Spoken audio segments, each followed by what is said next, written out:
Hello, and welcome to the Astrology Show podcast with astrologer Shelley Overton.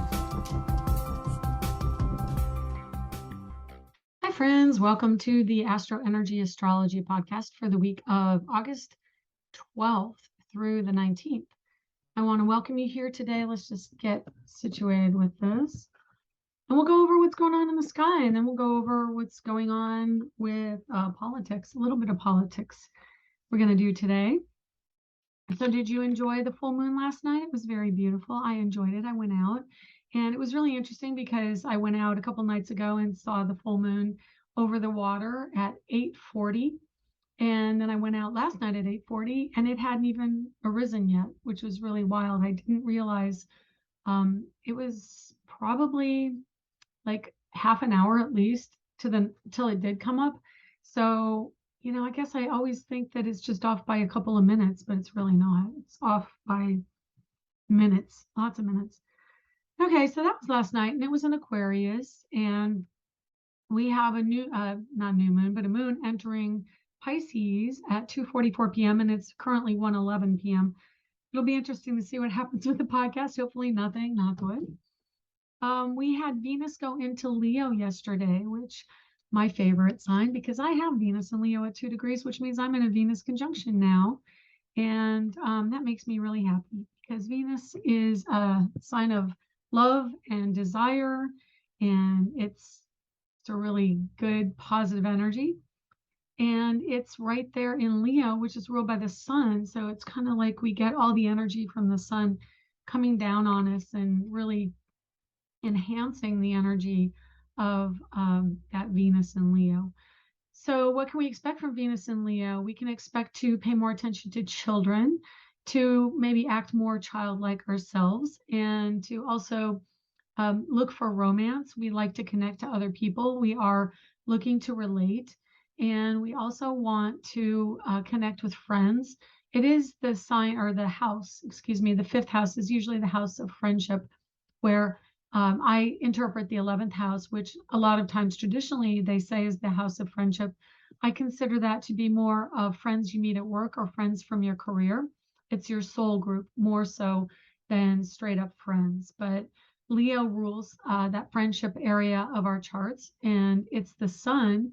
So the sun wants to shine brightly, wants to be the center of all that is. And so, of course, people who have strong Leo in their charts are very much the center of attention. They can be very dramatic and attract drama. And then we have Sun in Leo as well today. So, of course, we're going to have even more accented energy around fire, which Leo is a fire sign. It can focus on cats because it is a cat sign as well. Mercury today is at 13 degrees Virgo, and she is in trine to Uranus and Mars. Let's see, North Node and Uranus specifically. You might have noticed I referenced Mercury as she. Mercury is actually androgynous.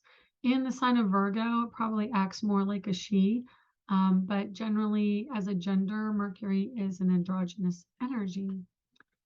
13 degrees of Virgo and North Node at 17, so a trine.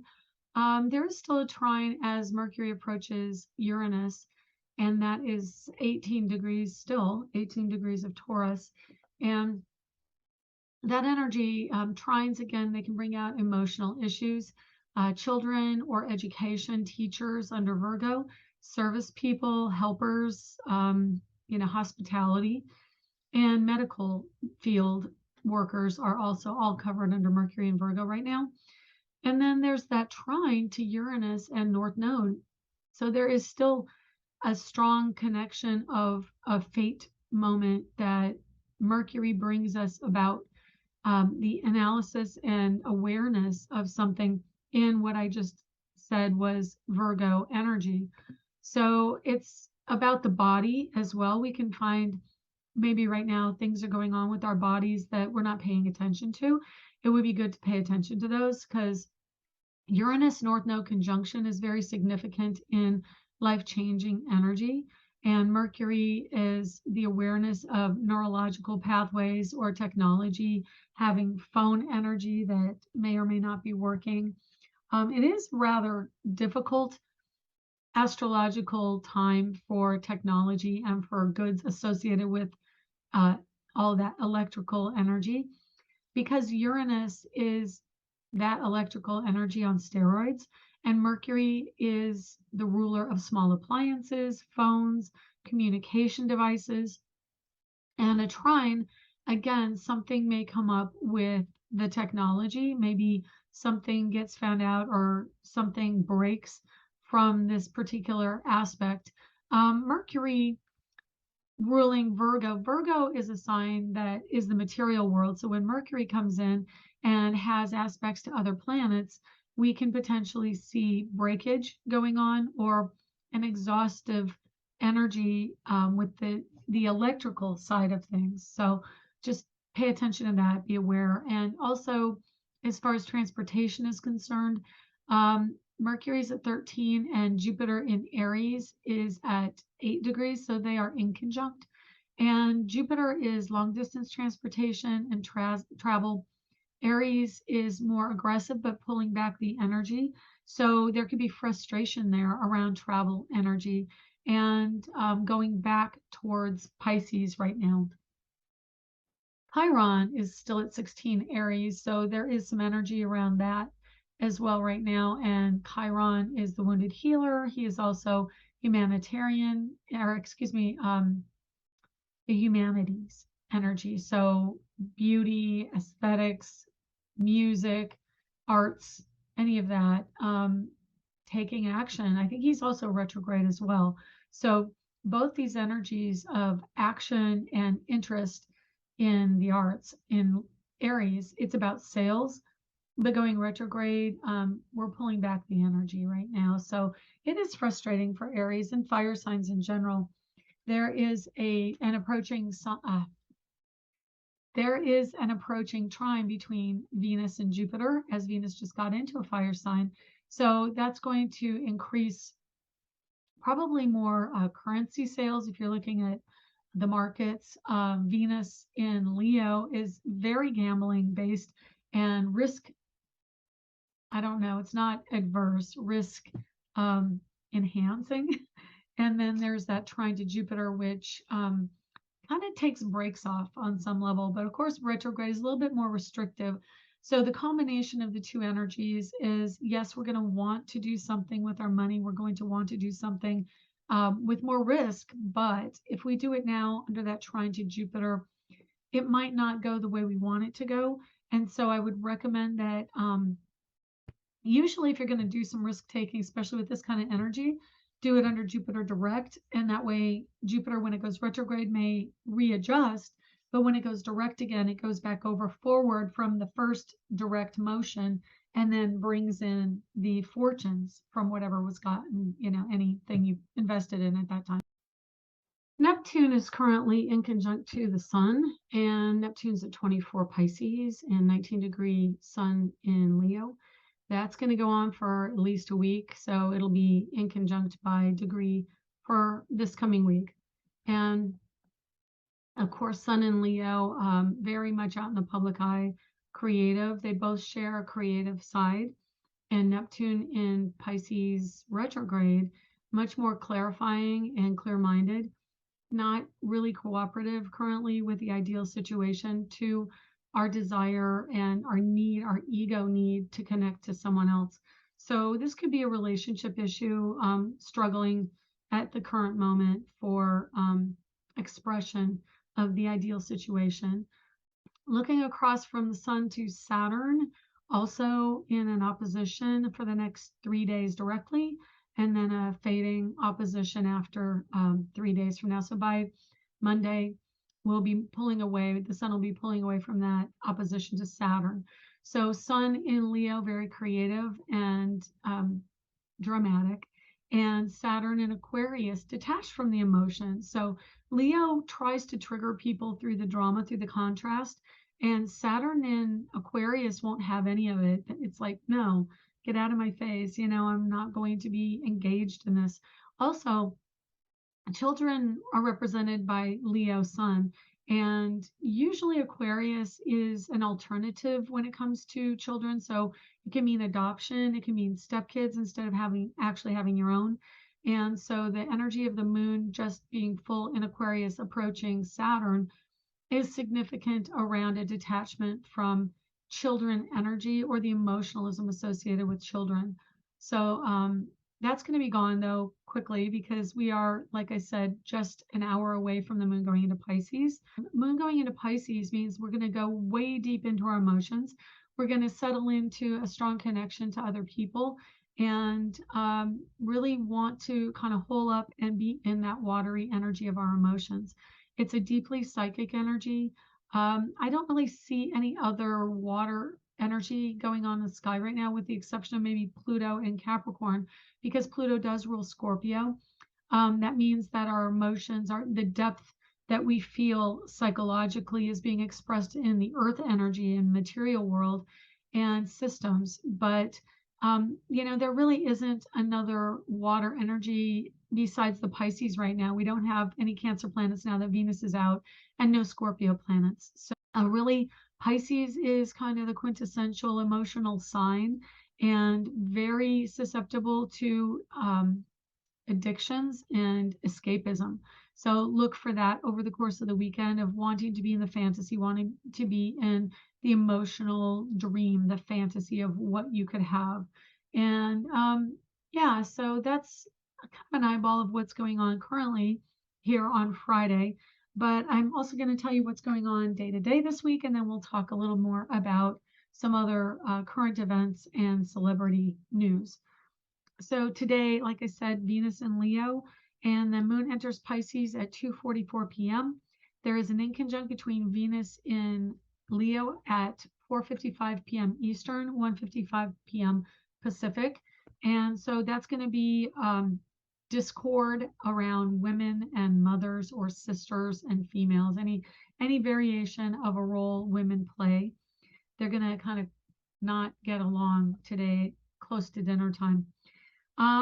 That's, it's fairly easy day. There was a moon square to Mars early in the morning, but that's already passed by now. Moon is void, of course. We've got on Saturday an opposition of the moon to Mercury in Virgo.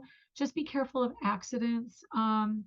We don't have to have a whole segment on this, but I was just talking to a friend about Anne Heche. She is an actress who was in a car accident about a week ago today. She was driving a Mini Cooper and ran right through the middle of a house, set it on fire. It took 59 firefighters to put out the blaze.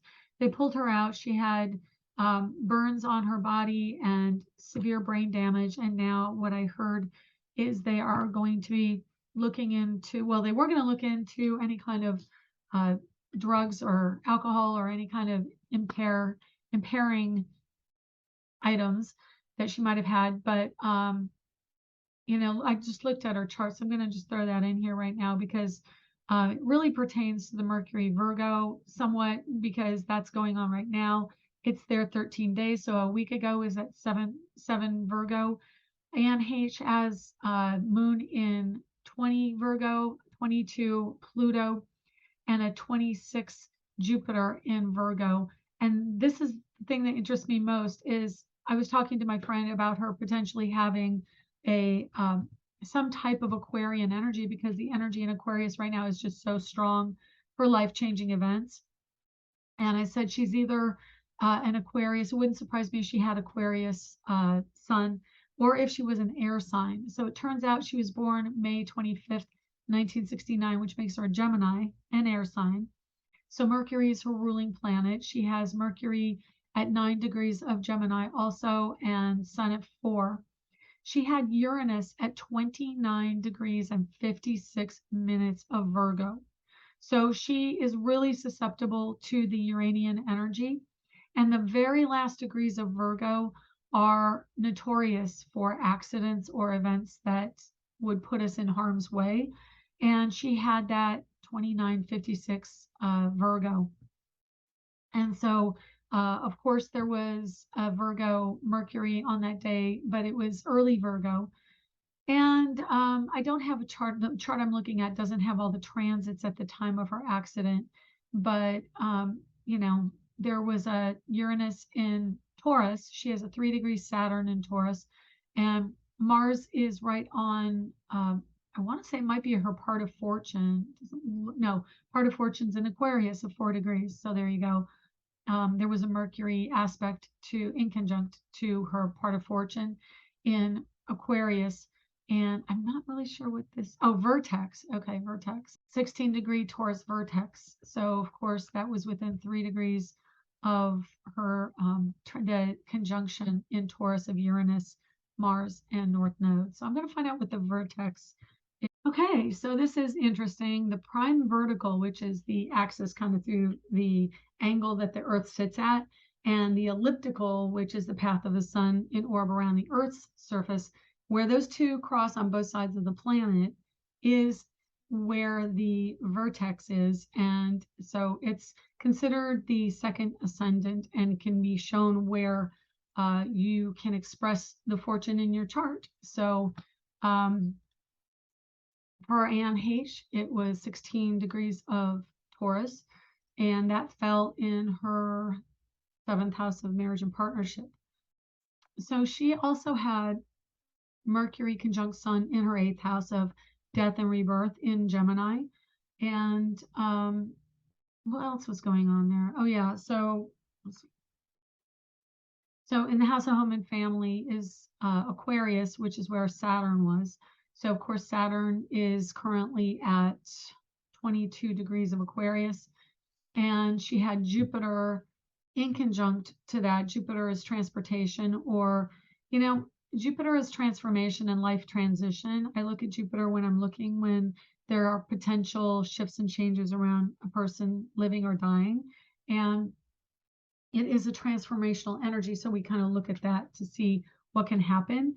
But in Virgo at 26, in conjunct to Saturn currently in Aquarius, that's another added connection to the energy of Aquarius or Uranus. Yeah, like if you say what's going on, definitely the planets were in difficult aspect in her chart, but I would say more than any other thing I'm looking at. And she also had 27-degree Neptune and Scorpio in the 2nd house of the body. And so the Uranus in her chart was actually in positive aspect, sextile to her natal Neptune. But Uranus at 29 degrees meant, in my opinion, if I were looking at this, Jupiter followed by Uranus, late degrees in Virgo, I would say there's a chance she'll die young in an accident. That would be what I would interpret that to be. And they are in her 12th house. So kind of end of a cycle, end of life. It's sad and unfortunate. Again, 19-degree Libra rising. So the Taurus energy is in conjunct to Libra at 19 when they all came together at 18 Taurus. That's in conjunct to our 19-degree ascendant as well. So it's really, really sad. Whenever I see people in situations like this who have tragic events and endings, it's very sad to see an end of life prematurely. So we're not going to know necessarily right away what happened with her, because someone had seen her at a hair salon, the guy who owned a hair salon, and he said that she didn't seem like she'd had any medical issues, any drinking or drugs when he talked to her 2 hours or within 2 hours of her accident, maybe even sooner. I think it might have even been half an hour, within half an hour of her accident. So anyway, yeah, when you're looking at what's going on in the sky, and I have the 13th Saturday says accidents, it means that the energy is frenetic. It can be mental energy. Our minds can be distracted.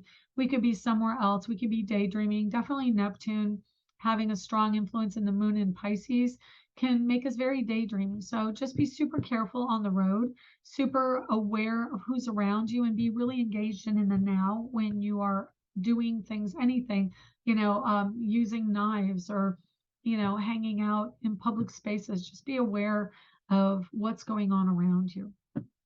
Sunday, happy birthday to my dad. He turns 80 years old this Sunday, born 1942.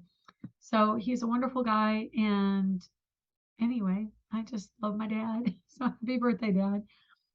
We have a lot of Pisces energy interacting with all the other planets. There's an inconjunct to Leo, 2:10 a.m. There is a conjunction with Neptune on the 14th at 7:58 a.m. Eastern, and that's pretty good. It's going to be dreamy, and boundaries are pretty low with Neptune conjunct Pisces, or in Pisces conjunct the moon. Means emotionally we're really bonded and really connected to someone. And I have a moon Neptune conjunction in a water sign, so it's probably going to really affect me. It's a very sentimental energy too. And it could also mean someone comes in from the past. Um, Moon or sextile to Mars in Taurus, really good for growing things and having enough water to grow something, taking the action.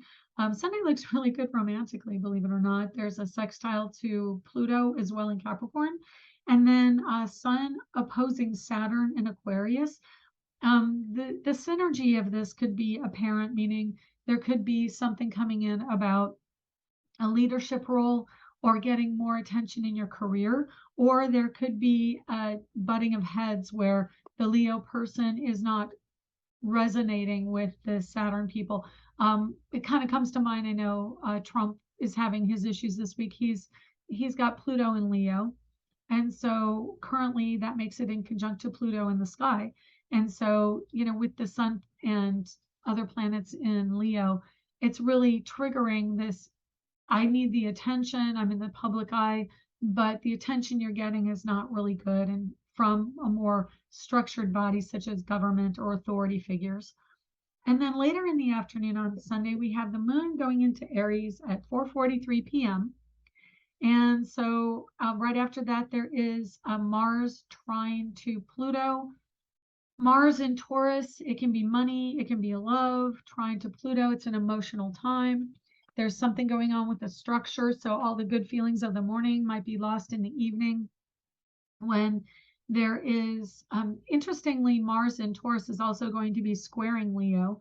So while there's a square of Leo and Taurus energy, there's also a trine, which is very emotional, to the retrograde Pluto, which is really trying to show us our deeper psychological triggers in love and in the format of what we're interacting with romantically.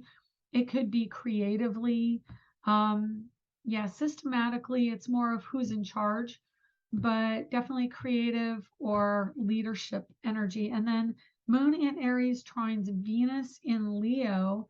So pretty hot and heavy, 11:53 p.m. Overnight, Sunday to Monday, is going to be a little bit more romantic if you're up at that hour. And then I'm just going to fly through these. Monday, I've got it's more assertive day. Moon still in Aries, youth, boys, men. There could be a wounding or an event because we do have Jupiter retrograde and Chiron also in Aries right now, and there will be aspects to those planets. So an event or an accident involving young men or boys. It could be a collective of them. It could be a group, and but be aware that that's something that could happen. And then Tuesday is Moon in Taurus. So it's again into growing something, into money, into love, and Venus energy. So it is also making us aware of the feminine side of things, of feminine desires. And it's an action and then discussion kind of day. The action is in the morning, and then Moon enters Taurus in the evening around 10:20 p.m. And then it will be more practical and pragmatic. Wednesday, we have women, sisters, moms are at odds because, again, we have Moon in Taurus squaring Venus and Leo.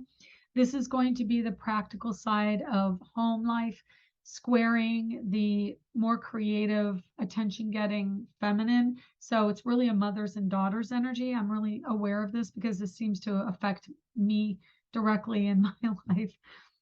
Don't always get along with mom. And then Thursday is, let's see, expression of love and sex. And then tech appliance issues, because there's some energy going on around Mercury in Virgo in conjunct to Saturn in Aquarius. So watch out for the health of your electronic goods on that day. And then finally, next Friday, there's frustration, drama, and love with kids and attention. They want attention. You've got Moon moving into Gemini at 8:06 a.m. So all day. And then Mars moves into Gemini the next day, Saturday, the 20th. And of course, that's going to be really close. The sun is changing signs into Virgo next week, coming up next week. It'll be on the 22nd, not next week, but like through the weekend and then, a week from Monday, basically. So we're in the last week of Leo. And so really enjoy all this more optimistic, risk-taking gambling, kid-oriented, playful energy while we've got it. Being a Virgo with 4 planets in Virgo, I am not as enamored of Virgo energy. It's not easy. It's not easy. So anyway, we're going to go over Andrew Yang, and I guess Yang is how you pronounce it, Andrew Yang's chart, because he has come up with a new political party that is supposed to be marrying the left and the right, called the Forward Party, or was initially founded as the Forward Party in October 5th, 2021, in Rivervale, New Jersey, to be exact. And so I briefly looked up that chart because a name change just happened July 27th, and that actually looks better for a political party. It doesn't really come into the public eye. I think that it's got like a launch party or something in September on the 24th, so we may revisit it briefly in September. But this name change from Forward Party to Forward is it's got more interesting energy. But just to give you a heads up on what the original chart for October 5th, there was a late degree moon in oh gosh, I'm gonna have to look it up. I did close to a sunrise chart, so it was a Libra chart, and the moon was at 28 degrees of Virgo. So not a good energy, like I just got done saying, late degrees Virgo, not a good energy for anything to start in late Virgo. But the new chart has the moon at 19 degrees Cancer and Venus at 11 degrees of Cancer. And that would make it the same kind of chart as the country, because Venus is close to the American sun and moon would be in the same sign as the American sun. So it very much resonates to America from that aspect. And then we had Pluto in late degrees of Capricorn, which of course we're in a Pluto return as a country. And Pluto in this secondary chart has 27 degrees. So it's a Pluto return for the country. And so it does make it somewhat of an opposition. It splits the midpoint between the moon and the sun on the opposite side. But the fact that we have the same Pluto and we have the same energy being infused psychologically into this party that really was what this country was founded on, from an ego energy of where the sun was at the time the country was founded. The sun was up where Venus is, and then Pluto was down there where Capricorn Pluto is right now. So interestingly, though, Saturn in Aquarius is really the first years of the country are having a trigger for that Pluto and Aquarius energy when the country was first founded. So I find that really interesting to see a Saturn in Aquarius, which is the people. And then the midheaven here is 25 Aries, which gives us a strong energy around drive and wanting to move forward. Jupiter had not gone retrograde. Take it back. Jupiter had just gone retrograde. So it is hearkening to the past and other stories from the past. The conjunction of Mars, Uranus, and North Node were approaching when they renamed this entity. And that was in the house of career, or in this case, governmental structures. So Mars is approaching Uranus. I mean, this chart definitely looks like it has some elements of an astrologer setting the date for it, because there's also Mercury in Leo, which gives it attention, makes it more friendly for people, makes it feel like, hey, my ideas are being listened to, my voice is being heard. And the sun in Leo right on the horizon, it's like coming up, the sun is rising. So it kind of has some hallmarks of a astrological energy. Not a lot of stuff going on in the lower half of the chart. Pluto in the lower half is in Capricorn, and so that is the structure, the government, and getting to work. And then Mercury is at 15 Leo in the first house. So again, it's about communication and cooperation there. There aren't any direct aspects in the house of work or, ideas around work for that particular Mercury energy, or even for the sun. I mean, there is by sign and in conjunct with Capricorn Leo, but it's not direct. So that's a good thing. And then there is a trine between the sun, an approaching trine between the sun and Jupiter. Jupiter being in the house of foreign people. So I think on some level, foreigners may, when they come to this country and get the right to vote, I think that they're going to like this party a bit more because it kind of balances out some of the sides, and maybe it's going to promote more of listening to both sides and really a cooperative energy as opposed to a contentious energy. And then, yeah, so the government 10th house with Uranus Mars North Node is about a major shift in dynamics within the government from this party. That's really their focus. If it isn't an actual set electional chart, I would say that, the timing was right. So it's pretty interesting to me that they're doing this right now.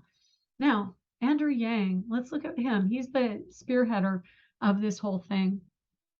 And he has a 4-degree Capricorn rising with Mars in his 12th house at 23 Sagittarius. He's got Neptune in Sagittarius at, let's see, 10 degrees. He also has Uranus, the sign of the people and cooperation amongst people, at his midheaven in the sign of Scorpio at, let's see, I think it's 10 degrees, Uranus, 2 degrees. So 2 degrees into Scorpio, which is an intense grounded energy, a fixed sign energy of really wanting to create something deeply meaningful, and yet by the people, of the people, for the people, and in the spotlight. So his nature is to do something that affects large quantities of people and do it in a dramatic spotlight kind of way. He's got a stellium. This is an interesting stellium. Moon, Mercury, Venus in Aquarius. So Moon of 4 Aquarius, Mercury at 7, and Venus at 9. So he's got this connection in Aquarius to the Scorpio. So there's a square between his Uranus and that stellium of fast-moving interpersonal planets in his chart. So he really does have a big vision to express in this lifetime. His first house has the Sun, Moon, Mercury, and Venus. And his Sun is in Capricorn, but the Moon, Mercury, Venus, like I said, is in Aquarius. He has Jupiter in Pisces in the third house, or no, excuse me, second house in Pisces. So he is an idealist. Yeah, I know somebody born not far off of this, a few months before this, and very idealistic about politics. So it's really interesting how those energies are expressed in his chart. He has a Saturn in Cancer, and that would put it in direct opposition to his sun. So Saturn for him is 14 degrees Cancer, his sun at 22 Capricorn. So security is important to him. Sun in Capricorn is about material security. Saturn in Cancer means he has a really strong connection and bond with the idea of being an American, but also the home life, family life, nurturing, and being the physical support structure for his family, but also as an American sees needing to do some kind of ideological support of ideas and the path that we take. And Saturn in Cancer is so linked, so connected to this country. It is like he is an authority figure associated with the country. Yeah, and so he has Pluto in Libra. Of course, the country is late Capricorn Pluto, so there is a bit of a square energy by sign for him, and that's also up in the house of foreign culture, foreign energy. And so he has a deep connection. I wonder if his wife is a foreign descent, if he's married, or if his wife is from another culture. That would be interesting to see. Yeah, and he's got Cancer, Leo, Virgo in the 7th and 8th house. And he's got transits right now of the quick moving planets to that, to marriage. And so he is focused on home life and children. But for career, his first house is all Capricorn. So he is very concerned about the structure that goes on with the government. And then second house, so interestingly, Venus in the second house in Aquarius gives him a really strong affinity for alternative currency and alternative ways of doing business, alternative ways of, well, definitely alternative lifestyles. So I honestly don't know. Maybe he's gay. I don't know. But yeah, he appeals across the board is kind of what I'm saying. So it's an interesting chart. Definitely he has a strong connection to younger people. I know my son, who just turned 24 a week ago, was talking about him in the last election. And I think as many people are thinking about, if I vote for somebody who's not in the main party, Democrat or Republican, I'm going to split the vote, and then we'll end up losing everything to the side you don't want. But that he definitely rose up in the last presidential election. He was one of the, what, I think 1,000 people on the Democratic ticket to begin with. But starting a new party will be really interesting for him. And so we'll see how that goes. But it is part of his life purpose looking at his chart. Definitely Saturn in Cancer and Uranus in Scorpio at the midheaven. Really intense, emotional, passionate nature around politics and alternative ways of looking at things. So he's definitely going to bring the collective together on some level. If let me see, so he has Uranus and Scorpio. What's in the party Scorpio energy? Yeah, there isn't any in Virgo, Libra, Scorpio, Sag. Have no planets in Gemini, have no planets in the forward chart. So he kind of makes up for it in parts of his chart, but he still is. It's interesting because he doesn't have Virgo planets. He doesn't have Leo planets. Oh, Mercury in forward. Okay, so he doesn't have Virgo. He doesn't have Gemini. So those are the interesting ones where he's looking to get some more air energy or maybe grounded energy. Anyway, that's pretty much the show for this week. And so I hope you utilize the energy of Aquarius and Saturn in Aquarius and Uranus in Taurus to really think strongly about where you want to go intellectually, where you want to go with your ideas and your vision.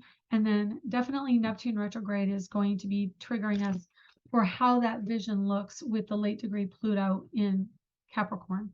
It is a time of making those dreams come true. It is also alternatives and eclectic energy coming in. So we may not be consistent in our path to the end result.